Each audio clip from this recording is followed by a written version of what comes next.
구근을 수확해서 그동안 말려놓았던 거를 오늘 이제 상자에 보관을 하려고 하는데요. 처음에 수확할 때 초록색 잎이던 글라디올러스와 아마릴리스 잎들이 거의 누렇게 다 시들어서 이제 잘라주고 구근만 종이 상자에 보관을 하려고 합니다. 여기는 이거는 아마릴리스인데요. 이제 이렇게 5개는 꽤 커서 요거는 심으면 내년에 꽃을 다 피울 수 있는 그런 구근이고, 이쪽은 같은 아마릴리스인데 제가 올해 작은 구근을 심어서 좀 키워서 구근을 늘려보려고 심었던 건데 이렇게 조금 크기는 했는데, 요거는 내년에 심어도 꽃은 피지 않지만 내년에도 좀 더 커져서 내후년에는 또 꽃을 필 수도 있기 때문에 이것도 제가 같이 수확을 했습니다. 그래서 이제 아마릴리스는 이렇게 이제 잘 말린 구근을 종이 상자에 이렇게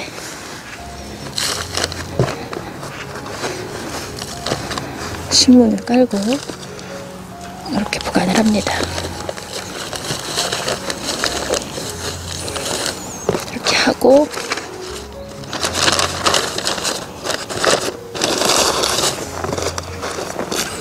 나머지도 같이 이렇게 넣어서 잘렸네.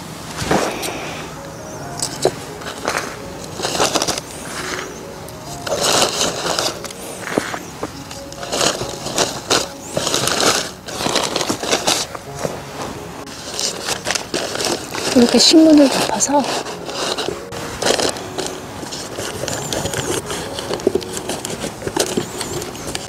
이렇게 해서 여기를 테이프를 붙여서 얼지 않는 그런 시원한 베란다나 혹은 보일러실 그런 데 이렇게 보관을 하면은 내년 봄까지 보관이 잘 되고 내년에 4월 말 정도에 심으면 다시 올해와 같은 그런 예쁜 꽃을 볼 수가 있습니다. 그래서 이렇게 아마릴리스는 이렇게 보관을 하고요. 이건 글라디올러스인데요. 글라디올러스도 이제 잎을 다 잘라줬고, 글라디올러스는 제가 이제 구근을 키우기 위해서 작은 구근들을 많이 심어서 이렇게 이제 크기별로 되어 있는데, 이렇게 큰 거는 내년에 꽃을 피울 거고, 중간 크기와 작은 거는 내년에 꽃을 피우지 않을 수도 있지만, 이거 심어서 좀 더 키워서 구근을 늘리려고 이렇게 작은 구근들도 보관을 하려고 하고요. 이거보다 더 작은 구근들은 이것들은 몇 년을 더 키워야 되기 때문에 이 정도 작은 구근은 이제 수확을 하지 않고 어느 정도 크게 되는 것들만 수확을 합니다. 그래서 이렇게 또 종이 상자에 이렇게 깔고 얘를 넣습니다. 일단 크기별로 넣어서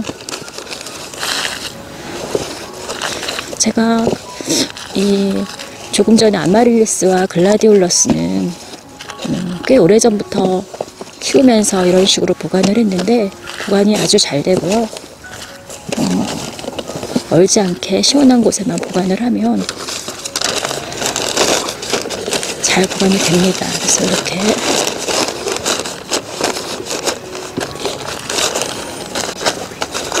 저는 한 상자에 보관할 수가 없을 것 같아서 이렇게 해서 하나를 보관을 하고요. 나머지 글라디올러스 작은 것들도 따로 이렇게 보관을 해서 이거는 조금 더 키워서 꽃을 볼 수 있게 이렇게. 글라디올러스 구근이 굉장히 잘 늘어납니다. 잘 늘어나서 아주 작은 자구부터 해서 크기별로 많이 늘어나는데요. 심을 수 있는 그 양 정도만 남기고 너무 작은 거는 오래 키워야 되기 때문에 이런 정도 크기만 이렇게 보관을 해서 내년에 심어서 꽃을 피울 수 있는 개화구로 키우면 됩니다.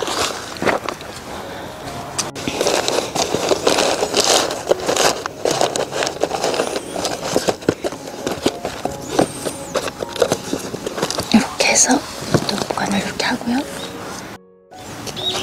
그리고 이거는 칼라 구근들인데요. 3가지 종류의 구근이라서 따로따로 이거는 보관을 해야 합니다. 그래서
다알리아와 글로리오사 구근은 그냥 신문지에 싸서 보관을 하면 마를 수 있다고 해서 이렇게 상토에 넣었고요. 상토에 이렇게 다 파 묻어서 비닐봉지 안에 넣어서 위는 막지 않고 위까지 막으면 상할 수가 있다고 해서 이렇게 해서 이건 이런 식으로 위에 식물만 이렇게 덮어서 이것도 얼지 않는 시원한 곳에 보관을 하는데 저는 이제 보일러실에 보관을 하려고 합니다. 이렇게 그래서 이렇게 이제 박스 바깥에 이름을 이렇게 써주면 내년에 박스를 꺼낼 때 찾기가 쉬워서 이렇게 해서 박스별로 구근을 넣어서 그렇게 보관을 잘 하면 보관이 잘 되고, 그리고 이제 봄에 4월 말 정도에 이런 춘식구근들, 추위에 약한 춘식구근들을 심어서 또 여름 무렵에 예쁘게 꽃을 볼 수가 있습니다. 이렇게 춘식구근들을 상자에 넣어서 보관을 하면서 올해 정원은 거의 마무리가 된 것 같고, 또 얼마 전 김장을 했는데 이렇게 김장을 하고 시래기를 걸어 놓으면 또 올 한 해도 마무리를 하는구나 하는 그런 생각을 하게 됩니다. 이렇게 정자에 시래기를 걸어 놓으면 또 이것도 나름대로 멋이 있어서 이렇게 걸어서 매년 걸어 놓는데요. 잘 말려서 겨우 내내 먹을 수 있는 그런 좋은 반찬이 되죠. 올해는 날씨가 더웠다 추웠다 해서 그런지 한 차례 표고를 많이 따먹었는데요. 또 이렇게 표고가 또 많이 올라와서 깜짝 놀랐습니다. 굉장히 표고가 많이 올라왔고요. 그렇게 한 차례 올라오면 거의 가을 표고는 끝나는데 올해는 이렇게 2차로 표고들이 많이 올라와서 또 한 차례 표고를 먹을 수가 있을 것 같네요. 굉장히 많이 올라왔습니다. 표고들이 한낮엔 따뜻하고 아침 저녁으로는 쌀쌀하고 일교차가 커서 그런지 이렇게 또 표고들이 많이 올라왔습니다. 이쪽에도 올라왔고 이쪽에도 많이 올라왔습니다. 이 정말 표고는 가성비가 무척 좋은 그런 작물이라고 생각이 되는데요. 올해는 유난히 더 그런 생각이 많이 드네요.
국화가 정말 화사하게 펴서 정원을 이제 거의 마무리해야 되는 11월 중순인데요. 이렇게 화사하게 정원을 밝혀주고 있습니다. 이 분홍색의 연분홍색의 꽃은 아르거스라는 그런 국화인데요. 굉장히 매력적인 그런 국화입니다. 일반 국화랑 좀 다르게 꽃봉오리일 때는 이렇게 자주색인데 꽃이 피면 이런 연분홍색의 이파리가 펼쳐지면서 가운데 부분은 또 이런 모양이 돼서 아주 멋있는 그런 국화 모양이 됩니다. 이건 일반적인 소국인데 시들 때는 또 이렇게 약간 붉으스름한 그런 빛이 좀 도네요. 그리고 좀 연한, 이건 조금 커다란 국화이고요. 이렇게 국화들이 요즘 아주 화사합니다. 이쪽에도 국화들이 아주 화사한데요. 조금 전에 보았던 국화들은 이쪽 국화들 키를 낮춰주면서 나온 가지들을 삽목해서 화분에 심은 건데 그렇게 화사하게 예쁘게 피었고요. 또 원래 이 꽃밭에 있던 국화들도 지금 예쁘게 피어 있습니다. 국화는 그렇게 키를 낮춰주면서 키워야 되는데 그렇게 키를 낮출 때 잘라낸 가지들을 삽목을 해서 화분에서도 화사하게, 요즘 꽃이 별로 없는데 이런 국화들이 정원에 여기저기 있으면 굉장히 화사합니다. 그래서 그런 식으로 국화를 보고, 그렇게 상복한 국화들은 또 필요한 곳에 심으면 국화를 많이 늘리면서 예쁘게 볼 수가 있습니다. 이 국화들은 서리가 내릴 때까지 아주 늦게까지 그렇게 피기 때문에 꽃이 없는 정원에서 아주 화사하게 보입니다.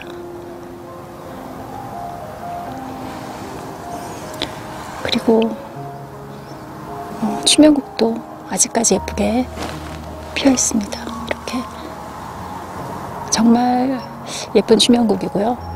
일찍 피어서 늦게까지 있어서 이것도 정원에 꼭 심어서 볼만한 꽃이 아닌가 생각이 됩니다. 꽃 모양도 예쁘고 이렇게 길게 올라와서 하늘거리는 모습도 예쁘고 가을에 아주 예쁘게 볼만한 그런 꽃입니다. 요즘은 여기저기 단풍도 드는데요.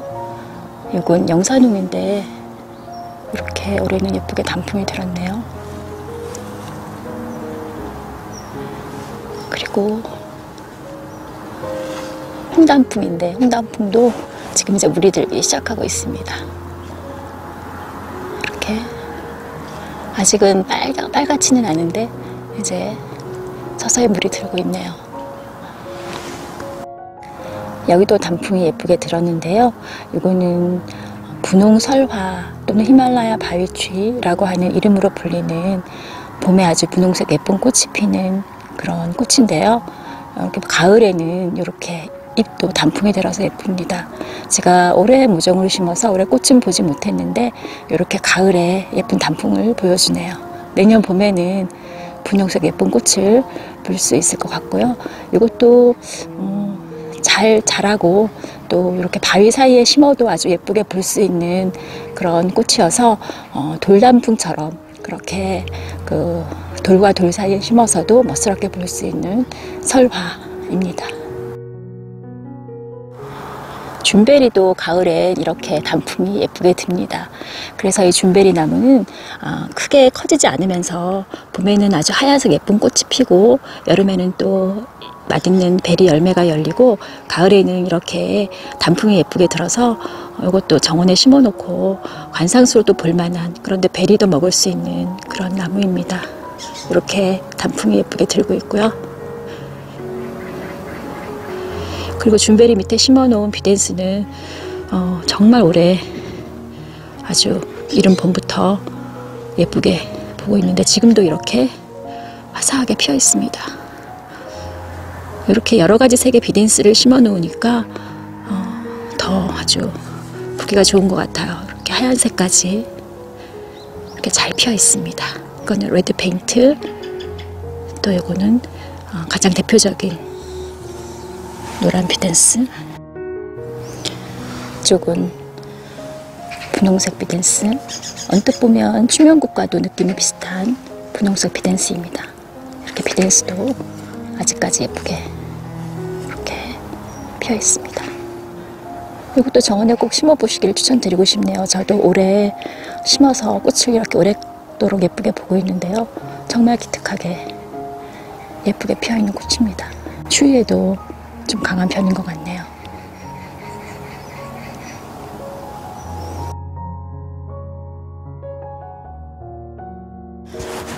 이쪽도 1년생들인 맨드라미와 백일홍과 메리골드가 아주 한창 피었을 때만큼은 아니어도 여전히 꽃이 피어 있어서 좀 덜 허전한 느낌입니다.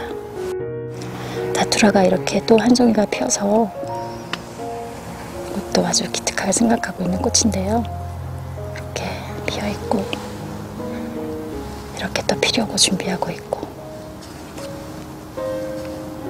추위에 약해서 정원에서는 1년생처럼 보는 꽃이지만 꽃이 오랫동안 피어 있어서 봄에 씨를 뿌려서 이렇게 정원에서 보면 좋은 것 같습니다. 수생식물들인데요.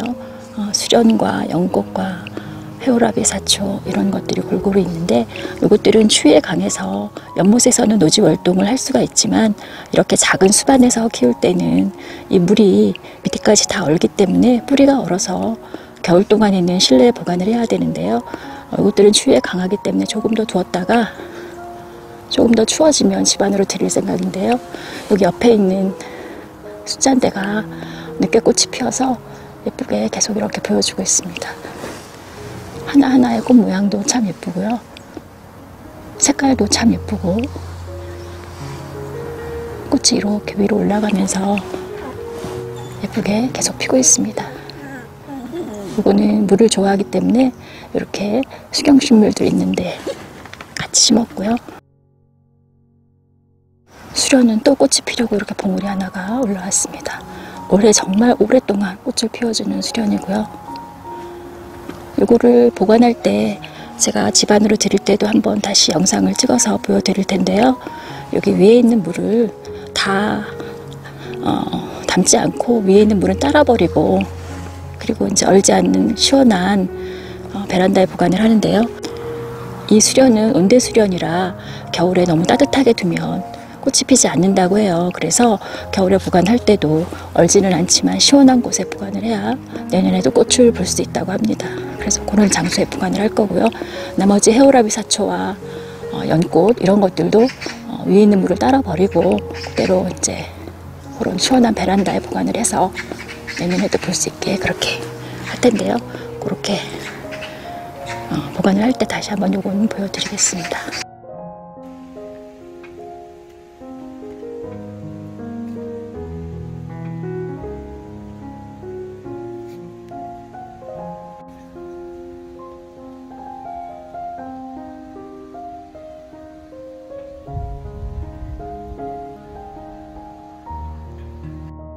얼마 전에 심은 히케라들도 자리를 잘 잡고 있는 것 같아요. 아주 색깔이 너무 예뻐서 이렇게 그늘진 곳인데 이렇게 화사한 여러 가지 색의 히케라들을 심어 놓으니까 이쪽이 굉장히 밝고 화사해 보여서 좋고요.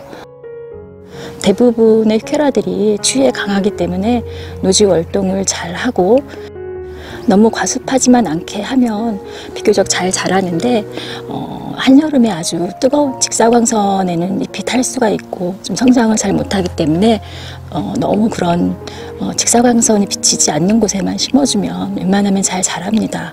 그런데 이렇게 시트로넬 같이 좀 잎색이 연한 그런 그 옆에 있는 루비벨도 마찬가지고 좀 잎색이 연한 그런 히케라들은 특히 좀 햇빛에 약해요. 그래서 이런 거는 좀 특히 조심해서 해를 많이 받지 않게 심어줘야 되고, 그리고 잎색이 좀 진한 것들은 그래도 좀 해를 잘 견딜 수가 있어서 조금 더 해가 비치는 곳에 심어도 괜찮다고 합니다.